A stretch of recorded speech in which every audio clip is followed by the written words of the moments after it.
तुलसी की माला कब नहीं पहननी चाहिए? तुलसी की माला कौन पहन सकता है? अगर जानकारी अच्छी लगे तो वीडियो को लाइक करें और चैनल को सब्सक्राइब करें।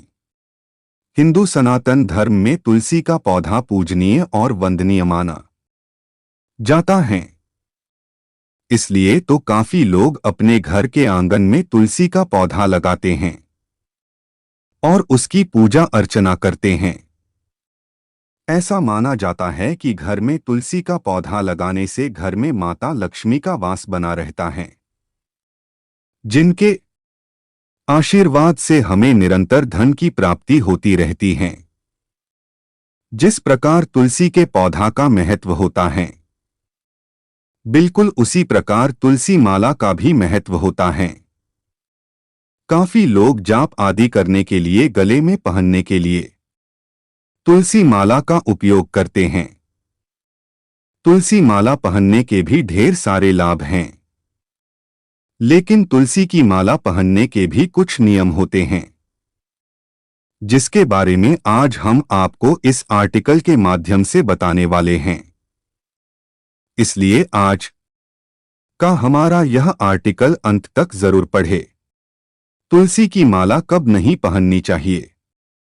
कुछ स्थिति में तुलसी की माला पहनने की मनाही है, जिसके बारे में विस्तार पूर्वक जानकारी हमने नीचे प्रदान की है।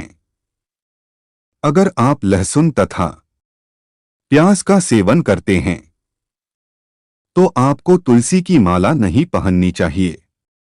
अगर आप शराब तथा मांस मदिरे का सेवन कर रहे हैं तो इस स्थिति में भी आपको तुलसी की माला नहीं पहननी चाहिए।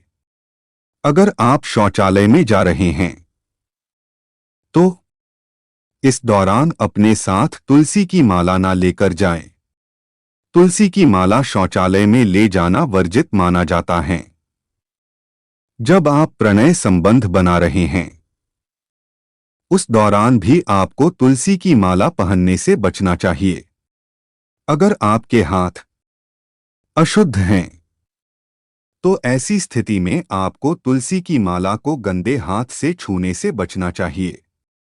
अगर कोई जातक तुलसी की माला धारण करता है और तुलसी की माला का उपयोग जाप में भी करता है तो जिस तुलसी की माला से आप जाप करते हैं उसे कभी भी धारण नहीं करना चाहिए।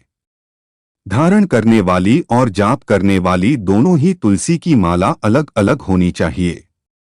तुलसी की माला कौन पहन सकता है? वैसे तो तुलसी की माला हर को व्यक्ति पहन सकता है। ज्योतिष शास्त्र के अनुसार तुलसी की माला महिला और पुरुष दोनों ही पहन सकते हैं।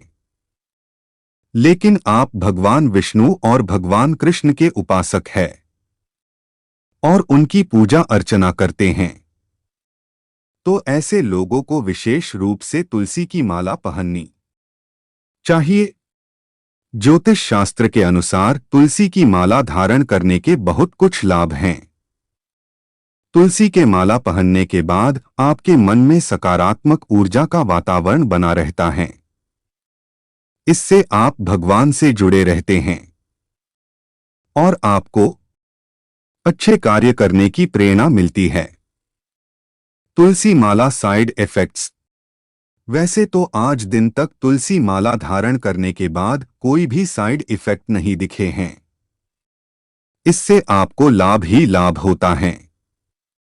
लेकिन तुलसी की माला धारण करने के बाद कुछ नियम का पालन करना होता है। अगर आप नियम का पालन नहीं करते हैं तो आपको साइड इफेक्ट दिख सकते हैं, जिसके बारे में हमने नीचे जानकारी प्रदान की है। अगर आप तुलसी की माला धारण करने के बाद मांस मदिरे का सेवन करते हैं तो इससे आपको हानि हो सकती है। इसके अलावा आप तुलसी की माला धारण करने के बाद गंदे हाथ से माला को छूते हैं या फिर माला के साथ शौचालय में जाते हैं तो इससे आपको साइड इफेक्ट हो सकते हैं। इससे आपके जीवन पर बुरा प्रभाव पड़ता है। अगर आप तुलसी की माला के साथ रुद्राक्ष की माला धारण करते हैं तो इससे भी आपको नुकसान हो सकता है। इसलिए तुलसी की माला धारण करने के बाद इससे होने वाले साइड इफेक्ट से बचने के लिए नियमों का पालन अवश्य का निष्कर्ष। दोस्तों, आज हमने आपको इस वीडियो के माध्यम से बताया है कि तुलसी की माला कब नहीं पहननी चाहिए। इसके अलावा इस टॉपिक से जुड़ी अन्य और भी जानकारी प्रदान की हैं।